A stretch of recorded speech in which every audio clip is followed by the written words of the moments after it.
여기 시편 18편의 내용은 다른 시편과 조금은 달리 18편이라고 쓴 옆에 부제목, 표제목이 좀 길게 쓰여져 있습니다. 보면은 여호와의 종 다윗의 시, 인도자를 따라 부르는 노래 이러면서 여호와께서 다윗을 그 모든 원수들의 손에서와 사울의 손에서 건져주신 날에 다윗이 이 노래의 말로 여호와께 아뢰어 이르되, 이렇게 길게 표제문이 기록되어 있는 것을 보게 됩니다. 이 표제문을 통해서 이 시편 18편의 배경을 좀 엿볼 수 있는 거죠. 하나님께서 이스라엘의 첫 번째 왕을 사울로 세우셨는데, 사울이 자기 임의대로 행하고 하나님의 뜻을 좇지 않자 하나님이 마음속에 사울 왕을 폐위시킵니다. 이제 끝이다. 그리고 나서는 두 번째 이스라엘의 왕으로 기름 부어 세우신 것이 바로 사무엘을 통해서 어린 다윗에게 기름을 부었습니다. 기름 부음 받고 나서 1년, 2년, 한 5년쯤 지나니까 다윗이 드러나기 시작하죠. 그래서 전쟁에도 나가서 다윗이 골리앗을 싸워 이기기도 하고, 이럴 쯤 되니까 사울 왕이 이제는 간파하는 거야. 저것이 이제 내 뒤를 이어서 왕이 되겠구나. 내 자리를 어느 순간 빼앗을지 모르겠구나. 이런 생각이 드니까 그때로부터 다윗을 이제 죽일 기회를 찾게 되죠. 여러 차례 살해를 위협을 당하다가 다윗이 결국 왕궁을 도망쳐서 떠나가게 됩니다. 집으로 돌아가지 못하고 그렇게 유대 광야로 나중에는 유대 땅에 더 이상은 머무를 수가 없어서 적국인 블레셋까지 몸을 피신해서 숨기는 그런 신세가 되어져요. 그렇게 도망자의 세월을 10여 년을 보내는 거죠. 그 어려운 시간들을 보낸 다음에 사울이 결국은 블레셋과의 전쟁에서 길보아 전투에서 전사하고 왕이 죽은 다음에 그 이후에서야 이제 다윗에게 기회가 찾아오는 그런 계기. 그래서 하나님께서 그 숱한 어려움들을 다 지나가게 하시고 은혜를 주셨다라고 하는 그 감격에 찬 마음으로 시편 18편을 기록하게 된 것입니다. 그러니 여러분, 오늘 우리가 이 다윗 입장에서 생각해 보면 이 10년의 세월 혹은 기름 부음 받고 15년이나 지난 시간 동안에 정말 다윗으로서는 쉽지 않은 시간들이었던 거예요. 어떻게 보면은 자신이 왕으로서 기름 부음 받았지만 아직까지도 왕의 권좌에는 사울 왕이 엄연하게 그대로 잘 건재하고, 더 나아가서는 자기를 잡아 죽이려고 수천 명의 군사들을 시시때때로 푸니까 그야말로 죽음의 이 위기에 쫓김을 계속해서 당하면서 다윗이 너무나 괴로웠던 것입니다. 그래서 사실은 이 10여 년의 세월 동안에 다윗에게서는 정말 힘들었던 것이 사울과 그리고 사울로 인한 그런 여러 가지 군사들의 위협인데, 그러나 그런 외부적인 어떤 그런 적의 모습보다도 사실은 다윗 안에 있는 이 힘겨움, 다윗 마음속에 끊임없이 찾아오는 절망감이 너무나 힘들었던 것이죠. 어쩌면 내가 왕으로서 기름 부음 받았지만 바뀌어진 것이 없고 달라진 것이 없고 오히려 죽음의 위기는 계속 몰아치는데, 이것이 1년, 2년이 아니라 5년, 10년 계속해서 길어질 때에 나에게 기회가 정녕 없는 것은 아닌가 말이죠. 하나님께서 정말 나에게 정말 왕으로 세우시는 것은 맞는 것인가 말이죠. 이런 것에 대한 불신의 소용돌이가 끊임없이 자기 안에 들어오는 거죠. 여러분, 정말 힘든 싸움 바로 자기와의 싸움입니다. 어떤 다른 사람이나 외부의 적과의 싸움이 힘겨운 것이 아니라 내 안에서 나와의 싸움, 내가 견디고 버티는 그것이 가장 치열하고 힘든 것이죠. 그래서 감옥에 갇혀있는 장기수들의 이야기들을 보면은 장기수들이 정말 힘들어하는 것은 바로 그런 것이에요. 미래가 없다라는 것이죠. 주변의 사람들은 그렇게 얘기하는 것입니다. 너희 아내는 곧 너를 배반할 것이고 이혼을 요구할 것이고, 너희 자녀들도 네가 부끄러워서 창피해서 너를 다 떠나가 버리고 말 것이다. 너는 더 이상 바뀌어지는 게 아무것도 없을 거야. 네가 지금 받고 있는 형벌들은 너의 마땅한 벌이고 너에게 더 이상 미래라고 하는 것은 있을 수 없어. 장기수들이 마음으로 겪는 것은 더 이상은 내게 미래가 없다라고 하는 건 절망의 선언인 거였거든요. 여러분, 우리가 뭔가에 묶여 있는 것은 아니지만 우리가 어디에 갇혀 있는 것은 아니지만, 우리가 어떤 외부적인 감옥에 갇혀 있는 것은 아니지만, 우리 또한 우리 마음속에 구속당해져 있는, 갇혀져 있는 여러 가지 절망의 감옥이 문제죠. 시간이 지나도 바뀌지 않는 것입니다. 뭔가 희망을 갖지만, 꿈을 갖지만 그것이 너무나 계속해서 묘연하기만 한 것 같습니다. 그러다 보면 더 이상 나는 안 될 것 같아, 틀린 것 같아, 바뀌어지지 않을 것 같아, 더 이상 좋아질 가능성은 없어 보여, 이제는 현실 그대로를 받아들이자 이렇게 포기해버리는 말이죠. 여러분, 이런 식의 감옥들은 대개는 자기 스스로 만드는 거예요. 자기 스스로 그 감옥을 만들어서 그 감옥 속에 갇혀서 자기 삶을 불행하게 만들어가는 것이 오늘 우리의 모습들인 것입니다. 오늘 우리들 가운데 이와 같은 감옥에, 마음의 감옥으로부터 벗어나야 되는데, 그 감옥의 문을 과감하게 깨뜨리고 우리가 뛰쳐나올 수 있어야 되는데 어떻게 할 수가 있습니까? 어쩌면 다윗도 그럴 수 있어요. 10여 년의 이 도망자의 삶을 정말 지치고, 그 많은 떡을 먹으면서 말이죠, 그 한숨 쉴 만한 수많은 그런 어려움들을 겪으면서 말이죠, 여러 해 동안 지나면서 정말 남다른 고난을 겪으면서 파란만장한 그런 시간들을 보내면서 그 여러 가지 고비들을 겪으면서 다윗에게도 충분한 그 마음의 절망의 감옥에 갇힐 수 있었지만, 다윗은 한 번도 그 절망의 감옥에 갇히지 않는 거예요. 오히려 절망의 감옥에 자기를 가두려고 하면 과감하게 그것을 깨뜨리고 벗어나고, 이것이 다윗의 모습이었던 거예요. 어떻게 과연 그럴 수가 있었습니까? 간단히 몇 가지를 살펴보면, 다윗이 절망의 감옥으로부터 벗어날 수 있었던 것은 바로 하나님을 향한 사랑의 고백이 있었기 때문에 그렇습니다. 1절 말씀을 보면은 다윗이 이렇게 고백하죠. 나의 힘이 되신 여호와여, 내가 주를 사랑하나이다. 나의 힘이신 여호와여, 내가 주님을 사랑합니다. 이 구절이 사실은 구약 신학자들에 의해서 많은 논란이 되어져 있는 구절 중에 하나예요. 당시 구약의 사람으로서는 말이죠, 누군가가 사람이 하나님을 향해 내가 하나님을 사랑합니다, 이런 식의 고백은 아무데도 없어요. 구약 성경 전체 가운데 유일하게 여기만 나오고 있는 거예요. 그래서 과연 사람이 하나님을 향해서 사랑한다라고 하는 표현이 맞겠느냐 말이죠. 이걸 가지고 논하는 거예요. 그래서 사랑하나이다, 이건 적절하지 않으니까 내가 하나님을 높여드립니다, 이렇게 번역하기도 하는 것이죠. 여러분, 그 정도의 논란이 있을 정도로 다윗은 그 누구도 고백하지 못했던, 그 누구도 하지 못했던 하나님을 향해서 내가 하나님 정말 사랑합니다 라고 그 사랑의 고백을 드릴 수 있었던 그 고백이 다윗으로 하여금 모든 그 절망의 감옥을 깨뜨리고 나올 수 있었던 힘이 될 수 있었던 거예요. 사랑합니다. 사랑의 고백 말이죠. 여러분, 사랑이 죽음보다 강하다고 하죠. 사랑이 있기 때문에 견뎌내는 것이죠. 사랑이 있기 때문에 불구덩이도 뛰어들고, 사랑이 있기 때문에 말이죠, 밤잠도 설쳐가면서 말이죠, 최선을 다하고 절제하기도 하고, 뭔가 목표를 향해서 말이죠, 그렇게 나아가기도 하고, 사랑이 근간이 되면 못할 게 없어지는 것이고. 쥐를 가지고 실험을 많이 하는데요, 의학적인 실험도 하고 여러 가지 어떤 신약 개발할 때 많이 쓰이죠. 근데 쥐가요, 균형 감각이 아주 나빠서 자기 몸통보다 좁은 어떤 그런 이런 나무 토막 이런 것들 말이죠, 그 건너가기 굉장히 두려워한다. 한번 실험을 해봤답니다. 가운데 수렁이 놓여져 있고 그 아주 좁다란 그런 나무 토막을 연결해 놓은 다음에 한쪽에 그 쥐를 놓고서 그 쥐가 좋아할 만한 건너편에 먹잇감을 놓은 것이죠. 쥐가 너무나 먹고 싶었지만, 뒤뚱뒤뚱 그 길을 가고 싶었지만 도무지 갈 수가 없는 거예요. 결국은 그 먹음직스러운 먹잇감을 포기해버리고 말더라는 거예요. 그런데요, 다음번 실험에는 건너편 쪽에 어린 새끼 쥐를 놓고 그 새끼에게 고통을 가하는 그런 실험을 한 것이죠. 어미쥐는 굉장히 당황해하면서 안절부절하지 못하다가 마침내는 그 좁은 나무 토막을 건너가서 새끼에게 다가서더라는 거예요. 여러분, 그 실험에서 보여주는 것은 동물 세계에서도 모성애가 어느 정도인지를 확인하고 싶어서 했다라고 하는 것인데요, 동물의 세계 속에서도 그렇게 자식을 사랑하는 것에 대한 그 끔찍한 자기의 어떤 능력을 초월하는 그런 것들이 나오는 것처럼 사람의 세계에서 끊임없이 말이죠. 그래서 여러분, 뭐 그런 기사도 있잖아요. 뭐 2, 3층 집에서 불이 나가지고 말이죠, 급하게 탈출하는데 아이들을 업고 들러 메고 말이죠. 그래서 그렇게 뭐 가스배관을 붙잡고 말이죠, 그렇게 탈출했는데 나중에 보니까 손발이 다 데워버린 거예요. 화상을 입어버린 거예요. 그렇게 뜨거운 줄을 모르고도 말이죠, 자녀들을 살리겠다라고 하는 걸 가지고 말이죠. 그 각오를 가지고 사랑이 있으니까 해내더라는 것이죠.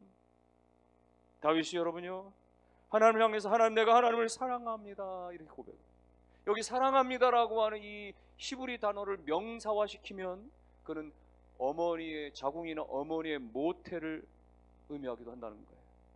그러니까 다윗이 지금 하나님 향해서 하나님 사랑합니다라고 할 때 이 사랑의 고백의 개념은 탯줄로, 마치 탯줄로 하나님과 내가 그렇게 연결되어져 있는, 엄마와 그렇게 태아가 연결되어져 있는 것처럼 그런 관계에서 비롯된 그런 정도의 사랑을 말하고 있는 거예요. 뗄래야 뗄 수가 없는 이 탯줄로 말미암아 그렇게 모태 속에 내가 이 주님 하나님의 그 보호 가운데 있어서 하나님의 그 사랑을 덧입고 있다라는 분명한 확신을 갖는 것이죠. 여러분, 어머니가 얼마나 강합니까? 산모가 얼마나 위대합니까? 그 뱃속의 태아를 보호하기 위해서 웬만한 아픔에도 말이죠 견뎌내는 거예요. 버티고 약을 안 먹습니다. 아이에게 해가 될까봐 말이죠. 그게 자기 생명보다도 소중히 여기는 엄마의 마음이죠. 마치 말이죠, 하나님이 자기를 사랑하는 것이 그와 같다라는 것을 뼈저리게 깨달은 다윗도 하나님을 향해서 내가 그렇게 하나님을 사랑합니다. 이 사랑의 고백을 들을 때마다 다윗은 모든 절망의 환경에서 그 모든 마음의 감옥으로부터 이겨낼 수 있는 놀라운 용기와 힘을 얻을 수가 있었던 겁니다. 사랑하는 성도 여러분, 힘들수록 주님께 나아가 고백하시고 어려울수록 주님께 나아가서 주님이 나의 힘이십니다. 내가 주님을 사랑합니다. 정말 삶이 힘겹고 수많은 것들이 나를 속이는 것 같지만 그러나 나는 여전히 주님을 사랑합니다. 그 사랑의 고백이 여러분 가운데 모든 환난의 그 마음의 감옥으로 다 벗어나게 하는 은혜가 있으시기를 주님의 이름으로 축원합니다. 다윗이 모든 환경의 마음의 감옥으로도 벗어날 수 있었던 두 번째 것은 말이죠, 하나님을 향해서 확신이 있었던 것이에요. 하나님에 대한 확신. 2절에 다윗은 이렇게 노래합니다. 2절에 여호와는 나의 반석이시오 나의 요새시오 나를 건지시는 이시오 나의 하나님이시오 내가 그 안에 피할 나의 바위시오 나의 방패시오 나의 구원의 뿌리시오 나의 산성이시로다. 다윗이 지금 비유적으로 말하는 거죠. 하나님이 나의 반석이시고 요새고 건지시는 자시고 하나님이시고 피할 바위, 방패, 구원의 뿔, 산성, 이런 식으로 비유하는데, 여러분 이 비유의 모든 단어들은 말이죠 다 이미 다 다윗이 경험한 거예요. 사울의 위협으로부터, 여러 가지 대적의 위협으로부터 그렇게 쫓김당하고 죽음의 위기에서 하나님께서 그때마다 건져주시고 살려주신 것을 친히 경험한 고백에서 나온 고백입니다. 이를테면 여호와는 나의 반석이시오 그랬습니다. 반석이라고 하는 것도 자신이 경험한 거예요. 반석이라고 하는 단어의 히브리적인 의미에서는 낭떠러지의 높은 절벽을 의미하는데, 사무엘하 24장에 보면 사울의 일행이 수천 명의 군사를 이끌고 다윗을 잡으려고 달려듭니다. 그때 절벽의 한켠에 그 낭떠러지 절벽에 말이죠 한 굴이 있었는데 거기에 다윗의 일행이 숨겨져 있었던 거예요. 그때 하나님께서 자신을 위해서 그 사울의 군사들을 피해서 숨을 수 있도록, 피할 수 있도록 하나님의 특별한 반석을 예배해 주셨던 거예요. 거기에 숨겨져서 자신들의 목숨을 살릴 수 있었던 것이거든요. 다윗이 그 경험을 통해서 하나님은 나를 살리신, 나를 위해서 건져주신 하나님은 나의 반석이십니다 이렇게 고백하는 거죠. 여러분 여기 지금 여러 가지 하나님에 대한 표현을 하면서 뭐라고 계속해서 얘기합니까? 나의 반석이시고 나의 요새가 되시고 나의 방패가 되시고 나의 산성이 되시고 나의 이런 표현들은 무엇입니까? 하나님이 정말 나를 너무나 존귀하게 여겨주셨다는 것이죠. 하나님이 나를 귀하게 여겨주셔서 반석이 되어주시고 방패가 되어주시고 피할 바위가 되어주시고 하나님이 나를 그때마다 정말 귀하게 은혜로 나를 보호해 주시는구나 다윗이 깨달았던 거예요. 하나님의 죽을 위기에 있는 나를 말이죠, 누구 하나 나를 위해서 그렇게 거들떠보지 않는 그 도망자, 그 방랑자의 삶 가운데 말이죠, 사울은 그를 죽이기 위해서 수천 명의 군사를 푸는 가운데 말이죠, 그런데도 하나님이 나를 주목하시고 그런데도 나를 하나님께서 그렇게 귀하게 여기시고 숨을 바위, 산성, 그렇게 방패처럼 끊임없이 나와 함께 하시는 그 하나님에 대한 확신이 있으니까 다시 모든 절망의 감옥으로부터 능히 벗어나고 믿음의 용기를 가질 수가 있었던 것입니다. 벌써 한 30년 가까이 다 돼가죠. 28, 9년 정도. 제가 신대원을 졸업하고 처음 전임 사역자로 부임을 했는데 일이 너무 많았어요. 그리고 하루 종일 근무를 한다는 것이 처음에 몇 달간은 굉장히 교회가 장례도 많았고 또 교육부서 일도 많고 하여간 정신을 못 차릴 정도만. 근데 그 해에 5, 6월에 저는 이제 또 강도사고시를 준비해야 되는데 강도사고시에 집중하는 것이 좀처럼 쉽지 않았었습니다. 강도사고시는 전체 한 600여 명의 고시생들이 한 자리에 모여서 여러 가지 과목을 치르는 시험이 있고, 그리고 사전에 논문, 어떤 주제에 관한 논문을 쓰고, 그리고 또 성경에 또 어디 지정된 그런 성경 구절에 주해를 해가지고 그것을 미리 제출해서 그것을 시험 봤죠. 그런데 그 해에 혼선이 하나 일어난 거 뭐냐면, 처음에 요한일서 어디 이렇게 해가지고 말이죠, 그 주의 본문이 발표됐는데 나중에 이것이 수정이 된 거예요. 다른 본문으로 바뀐 거예요. 그 사실을 모른 저나 몇몇 그 전도사들이 말이죠, 원래 처음에 발표된 거 가지고 주해를 써가지고 제출을 했었죠. 여러분, 그거는 아예 그냥 채점 불가 대상입니다. 이 600여 편의 논문과 주해들이 전국에 한 3, 40명의 그 고시부원 목사님들에게 다 특별 배송이 되죠. 그래서 그분들이 그걸 다 보고 이름도 가려진 채, 수험번호도 가려진 채, 내용만 보고 원고지만 보고 채점을 하는 거예요. 그러니까 시간이 많은 목사님이나 아니면 아주 그냥 꼼꼼하신 목사님께 제게 갔으면 이건 내용이 틀려버리니까, 본문 자체가 틀려버리니까 이거는 채점 불가돼서 그냥 낙제돼서입니다.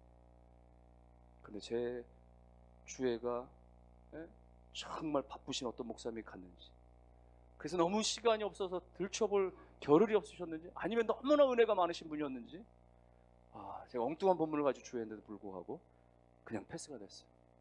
사실 그때 그 본문 써가지고 낚시된 분들이 여럿이 있었거든요. 근데 전 패스가 됐어요.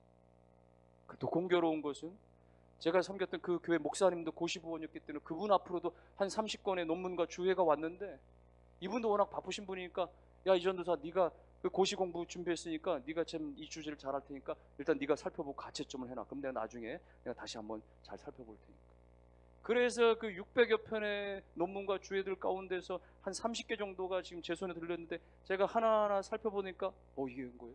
제가 쓴 논문이 제 앞에 있는 거예요. 이름도 가려져 있고 수험번호도 가려져 있지만 글씨체와 내용을 보니까 이건 100% 내가 쓴 거예요. 근데 아무리 내가 객관적으로 보려고 해도 너무나 잘 쓴 거예요. 그래가지고 그냥 100점 줘버렸어요. 뭐 어쩌겠습니까? 뭐 목사님께 말씀을 안 드리고, 그래도 담임 목사님이 그대로 다 처리해가지고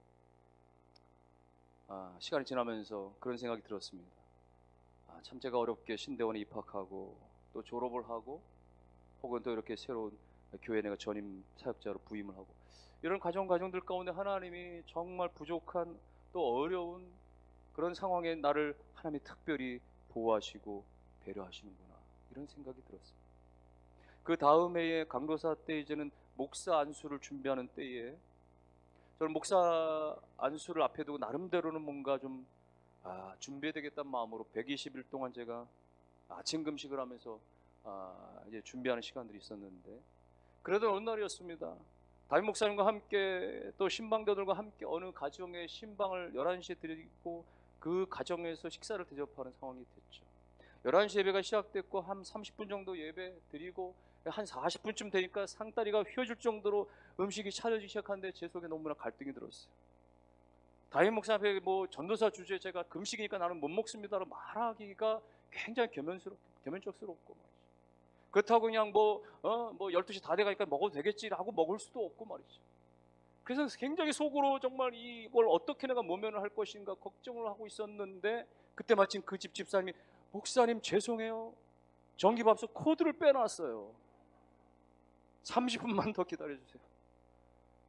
그래가지고 30분 뒤에 12시가 넘어가서 식사 기도를 하는데 저는 속으로 할렐루야,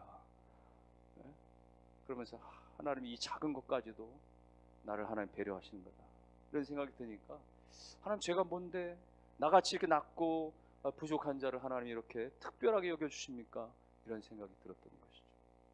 여러분, 살면서 우리가 끊임없이 우리가 잘나서가 아니라, 우리가 어떤 의의가 있어서가 아니라, 하나님이 나를 정말 불쌍히 여기시고 나를 정말 존귀하게 여기신다라고, 내가 잘나서 그렇게 대학에 들어가고 내가 잘나서 취직을 하고 내가 잘나서 그렇게 결혼하고 그런 것이 아니라, 하나님이 정말 은혜를 주셨다라고, 하나님이 나를 정말 존귀하게 특별하게 여기신다라는 그런 사실 때문에, 그걸 깨달으면 우리 모든 환경의 절망의 감옥으로부터 능히 벗어나게 되는 줄을 믿으시기를 주의 이름으로 축원합니다. 다윗이 그랬던 거예요. 하나님이 나의 요새 방패, 정말 하나님이 나를 그렇게 특별하게 보시는구나. 위기 때마다 하나님이 나를 이렇게 건져주시는구나. 하나님의 그 특별하심을 깨달으니까 능히 이길 수 있었던 것이죠. 마지막 다윗이 극복할 수 있었던 것은 믿음의 기도 때문이었습니다. 그는 6절에 이렇게 고백을 합니다. 내가 환난 중에서 여호와께 아뢰며 나의 하나님께 부르짖었더니 그가 그의 성전에서 내 소리를 들으시며 그의 앞에서 나의 부르짖음이 그의 귀에 들렸도다. 환난 가운데서 내가 하나님께 기도할 때 하나님이 내 기도에 귀를 기울이신다는 거예요. 나의 간구에 하나님께서 나의 기도에 그분께서 들어주신다라고 하는 이거예요. 다윗의 믿음의 고백이 바로 그로 하여금 벗어나게 하는 거예요. 사실은 환경은 그렇지 못했잖아요. 4절과 5절에 뭐라고 기록합니까? 4절과 5절에 사망의 줄이 나를 얽고 불의의 창수가 나를 두렵게 하고 수월의 줄이 나를 두르고 사망의 올무가 내게 이르고, 이게 다 심각한 단어들이에요. 사망의 줄이나 또 불의의 창수나 스올의 줄이나 말이죠, 이 지옥의 줄을 말하는 겁니다. 사망의 올무, 모든 것들이 너무나 정말 너무나 힘겨운 상황들입니다. 절망의 절망인 거예요. 포기할 수밖에 없는 거예요. 그런데도 불구하고 다윗이 포기하거나 절망하지 않을 수 있었던 것은 바로 6절의 고백인 것입니다. 6절 마지막에 나의 부르짖음이 그의 귀에 들렸도다. 이 모든 상황 가운데서 내가 기도하니까 하나님이 들으신다는 거예요. 내가 엎드려 기도하면 하나님은 들으시는 하나님, 나의 그 신음소리까지도 들으시는 하나님, 나의 큰 기도 가운데 간구에 들으시는 하나님. 여러분, 내 기도에 들으시는 하나님이신 것을 믿으시기를 주의 이름으로 축원합니다. 믿음이 중요해요.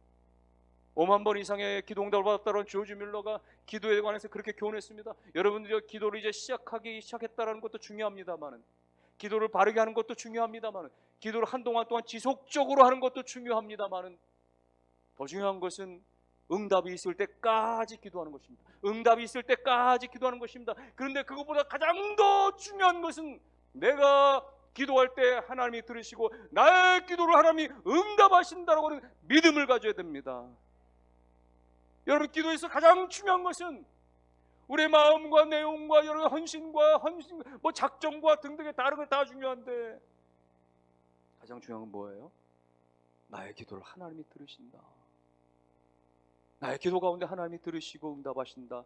이 믿음이 있으면 모든 절망의 감옥에서 벗어나며 모든 환경의 어려움 가운데서 능히 극복하는 줄 믿으시기를 주의 이름으로 축원합니다. 많은 성도들이 좋아하는 가수 별송 가운데 주만 바라볼지라, 그 찬양의 가사에 보면 이런 내용이 있죠. 하나님 사랑의 눈으로 너를 어느 때나 바라보시고 하나님 인자한 귀로서 언제나 너에게 기울이시니 어둠의 밝은 빛을 비춰주 너의 작은 신음에도 응답하시니 말이지.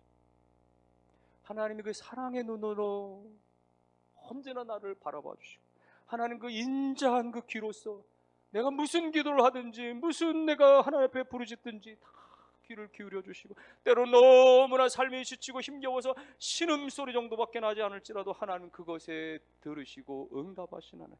이 사실이 믿어지고 불러지니까 이 찬송이 얼마나 위로가 되는 것입니까? 힘이 되는 것입니까? 여러분이 이 고백이 있을 때 하나님 나를 보십니다. 하나님 나를 들으십니다. 하나님 나의 작은 읊조리는 소리까지도 다 들으시며 하나님 응답하시는 하나님이십니다. 이 믿음이 모든 절망에서 이겨낼 수 있기를 주님의 이름으로 축원합니다. 결론의 말씀입니다. 사탄은 끊임없이 저와 여러분들 가운데 절망의 감옥에 가두고자 합니다. 그래서 환경 속에 우리를 눈 무너뜨리려고 하고 끊임없이 넘어지게 만들죠. 그때 우리가 벗어날 수 있는 것은 하나님을 향한 사랑의 고백입니다. 하나님이 나와 함께 하신다는 확신입니다. 믿음의 기도인 것입니다. 그러므로 고백하십시오. 하나님만이 나의 힘이십니다. 내가 주님을 사랑합니다. 주님이 나를 지극히 사랑하시는 그 사랑하심에 저도 사랑의 고백을 드립니다. 하나님이 저와 얼마나 나를 귀하게 여기시는지, 얼마나 나를 존귀하게 여기시는지, 하나님은 얼마나 나를 특별하게 여기시는지 그 확신을 가지시고 믿음 가운데 기도하셔서 모든 절망의 감옥으로부터 벗어나 승리하는 여러분과 가정들 자녀들 다 되시기를 주님의 이름으로 축원합니다.